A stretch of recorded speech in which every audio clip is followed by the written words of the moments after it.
അതേസമയം തിരുവനന്തപുരത്തെ ശോഭായാത്രയും പുരോഗമിക്കുകയാണ്. ഡാൻ കുര്യൻ നമുക്കൊപ്പം ചേരുന്നു വിവരങ്ങളുമായി. ഡാൻ എവിടെയാണ് ഉള്ളത്? ശോഭായാത്ര എങ്ങനെ പുരോഗമിക്കുന്നു?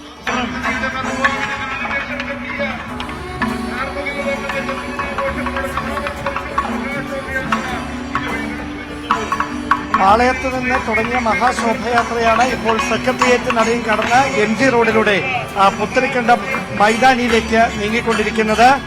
ശ്രീകൃഷ്ണ നാമജപങ്ങൾ കൊണ്ട് മുഖരിതമായ വീതിയിലാണ് മഞ്ഞ പട്ടുടുത്ത് ഓടക്കൂടലുമായി നൂറുകണക്കിന് കണ്ണന്മാരും ഗോപികമാരും ഈ വീതിയെ മനോഹരമാക്കിക്കൊണ്ടിരിക്കുന്നത്. അതോടൊപ്പം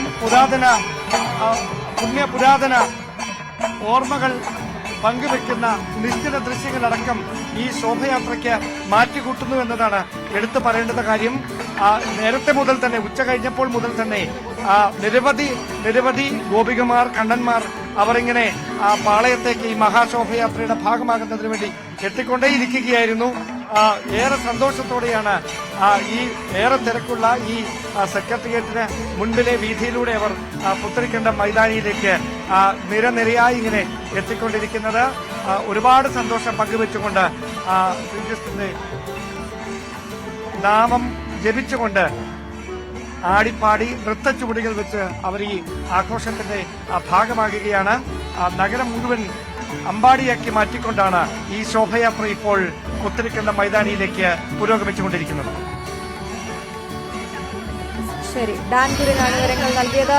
മഹാശോഭായാത്ര പുത്തരിക്കണ്ടത്തേക്ക് എത്തുകയാണ്. ഇപ്പോൾ വിവിധയിടങ്ങളിൽ നിന്നുള്ള ദൃശ്യങ്ങൾ നമ്മൾ കാണുന്നു.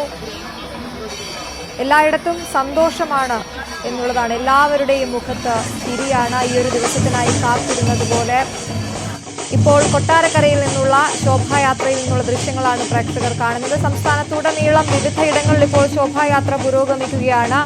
മണിക്കൂറുകളായി തയ്യാറായി നിൽക്കുന്ന കുട്ടികൾ അവരുടെ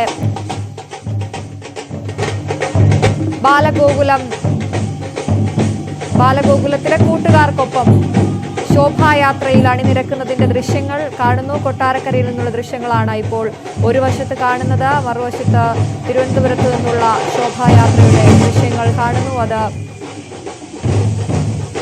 കിഴക്കേക്കോട്ടയിലേക്കാണ് പോയിക്കൊണ്ടിരിക്കുന്നത്.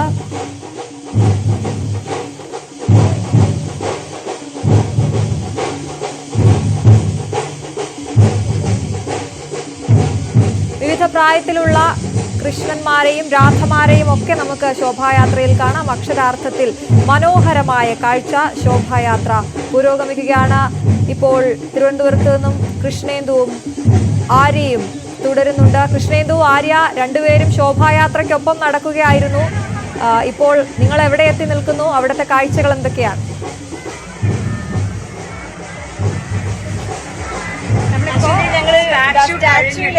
കോഴിക്കോട് ജംഗ്ഷനിലാണ് നമ്മളിപ്പോ നിൽക്കുന്നത്. അപ്പൊ ഇപ്പൊ നമ്മൾ കാണുന്നത് വട്ടിയൂർക്കാവ് നഗരത്തിന്റെ, ഇവരാണ് ആദ്യം വരുന്നത്. വട്ടിയൂർക്കാവ് നഗരത്തിന്റെ ഘോഷയാത്രയാണ്, ശോഭയാത്രയാണ് നമ്മൾ ഈ കാണുന്നത്. കുഞ്ഞുങ്ങളെ പാടി ഡാൻസ് ഒക്കെ കളിച്ച് നമുക്ക് ഇവിടെ മെയിൻ ആയിട്ട് നിൽക്കുന്ന കൃഷ്ണനോട് തന്നെ ചോദിക്കാം. പേരെന്താണ്? അനാമിക. നിങ്ങൾ വട്ടിയൂർക്കാവ്? യശോദയാണോ? രാധ തന്നെയാണ്. യശോദ കൺഫ്യൂഷൻ ഉണ്ടായിരുന്നു, ഇപ്പൊ ശരിയായി. കൃഷ്ണനും രാധയുമാണ്. അപ്പൊ എങ്ങനെയുണ്ട്? കുഴപ്പമില്ല, കൊള്ളാം. ആദ്യമായിട്ടാണോ അതോ? അല്ല, ഞാൻ സെക്കൻഡ് ടൈമാണ്. ഞാൻ ഫസ്റ്റ് ടൈമാണ്. ചേച്ചിക്ക് അതിന്റെ ഒരു ടെൻഷൻ ഉണ്ടോ? ഇല്ല, ഒരു ടെൻഷനും ഇല്ല. ഈ കുട്ടികളൊക്കെ ഇങ്ങനെ എല്ലാ വർഷവും ഒരുങ്ങുന്നത് കണ്ട് ആഗ്രഹം തോന്നിയിട്ടാണോ? ഇഷ്ടഭക്തിയാണ്. എന്താ പിന്നെ വൈകിയത് ഇത്ര നാള്? അതും എന്തോ കണ്ണന്റെ തീരുമാനമായിരിക്കും. ഇപ്പഴാ വരേണ്ടത്. ആദ്യം നമ്മളോട് സംസാരിക്കാനായിട്ട് ആഗ്രഹിച്ച് നിൽക്കുന്ന രണ്ട് കുട്ടികളുണ്ട്. എന്താണ് പേര് നിങ്ങളുടെ? നന്ദിക. ഋതിമയും നന്ദികയാണ്. എവിടുന്നാ വരുന്നത്? തിരുവനന്തപുരത്ത് തന്നെയാണ്. എങ്ങനെയുണ്ട്? നിങ്ങൾക്ക് ഇതൊക്കെ കണ്ടിട്ട് ഇഷ്ടപ്പെട്ടോ? ഡാൻസ് ഒക്കെ കളിച്ചോ? തളർന്നൊന്നുമില്ലേ? ഇഷ്ടപ്പെട്ടല്ല? ഓക്കെ. അപ്പൊ ഇനിയും തുള്ളിച്ചാടി കളിക്കും. അത്ര രസമാണ്, അത്ര എനർജിയാണ്. അപ്പൊ നമുക്ക് അടിപൊളി. ഈ ആവേശം തന്നെയാണ് മുഴുവൻ. ആവേശം തന്നെയാണ്. ക്ഷീണിക്കാതെ ഇങ്ങനെ ആക്റ്റീവായി വന്നുകൊണ്ടിരിക്കുകയാണ്. നമ്മൾ ഈ സ്റ്റാച്യു ജംഗ്ഷനോട് അടുക്കുന്ന സമയത്ത് ഇവിടെ ഒരു ചെറിയ സ്റ്റോപ്പ് ഉണ്ടായിരുന്നു. അത് കഴിഞ്ഞിട്ട് വീണ്ടും ശോഭായാത്ര ഇങ്ങനെ പുരോഗമിച്ചുകൊണ്ടിരിക്കുകയാണ്. നേരത്തെ നമ്മൾ കാണിച്ചപ്പോൾ അശ്വതി നമ്മുടെ ശോഭായാത്രയുടെ ഏറ്റവും മുന്നിലായിരുന്നു ഉണ്ടായിരുന്നത്. അവിടെ നിന്ന് ഞാനും കൃഷ്ണേന്ദും ഇപ്പോൾ ഈ ശോഭായാത്രയുടെ പകുതി നടുഭാഗത്തേക്ക് എത്തിയിട്ടുണ്ട്. ഇപ്പോൾ ഞങ്ങൾക്ക് മുന്നിലും ഒരു വലിയ നീണ്ട നിരയുണ്ട് കണ്ണന്മാരുടെയും ഗോപികമാരുടെയും. ഞങ്ങൾക്ക് പിറകിലും ഉണ്ട് ഇതേപോലെ തന്നെ വലിയൊരു നീണ്ട നിര. അപ്പോൾ നമുക്ക് കണ്ടെത്താ ദൂരത്തോളം ഇപ്പോഴും നമ്മുടെ പുറകിലായിട്ട് ഇങ്ങനെ രാധമാരും ഗോപികമാരും കണ്ണന്മാരും എല്ലാം ഇങ്ങനെ അണിഞ്ഞൊരുങ്ങി പാട്ടും ഡാൻസും മേളവും ഒക്കെ ആയിട്ട് ഇങ്ങനെ വളരെ ആഘോഷപൂർവ്വം സന്തോഷപൂർവ്വം ഇങ്ങനെ വന്നുകൊണ്ടേയിരിക്കുകയാണ്. ഇതിനിടയിൽ നമുക്ക് വെള്ളം കൊണ്ടുവന്നത് 2 കുട്ടികളാണ് നമുക്ക് വെള്ളം കൊണ്ടുവന്നത്. ചേച്ചി വെള്ളം കുടിക്കുന്നത് അതാ ഇവരാണ്. ഇവർക്ക് നേരത്തെ വന്ന് ന്യൂസിലെടുക്കുമെന്ന് ചോദിച്ച കുട്ടികളാണ്. നിങ്ങൾ എവിടെ നിന്നാണ്?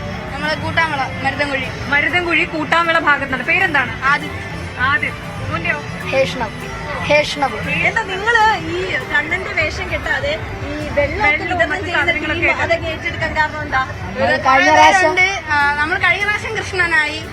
പിന്നെ ഇവിടെ കുറെ പേര് വയ്യാതെയൊക്കെ വരുമ്പോഴത്തേക്ക് ഓടിച്ചെന്ന് സഹായിക്കാനും ആരെങ്കിലും ഒക്കെ വേണ്ടേ അല്ലേ? അപ്പൊ അതൊക്കെ ഏറ്റെടുത്തു. അതിനുള്ള കുട്ടികൾ നമ്മുടെ ഒപ്പം ഉണ്ട്. അതെ. അപ്പൊ ഏത് സ്കൂളിലാണ് നിങ്ങള്? വിദ്യാധിരാജ. ഞാൻ KV പാങ്ങോട്. അപ്പൊ ഇങ്ങനെ നിങ്ങൾ നേരത്തെ ഇതിന് മുന്നേ ഇതിന് വന്നിട്ടുണ്ടോ? ആദ്യമായിട്ടല്ല. നല്ല എക്സ്പീരിയൻസ് ഉണ്ട്. ഏത് ക്ലാസ്സിലാണ് പഠിക്കുന്നത്? രണ്ടുപേരും 9th. അപ്പൊ അങ്ങനെയാണ്. അപ്പൊ ശരി പോട്ടെ. ന്യൂസിലെടുക്കും.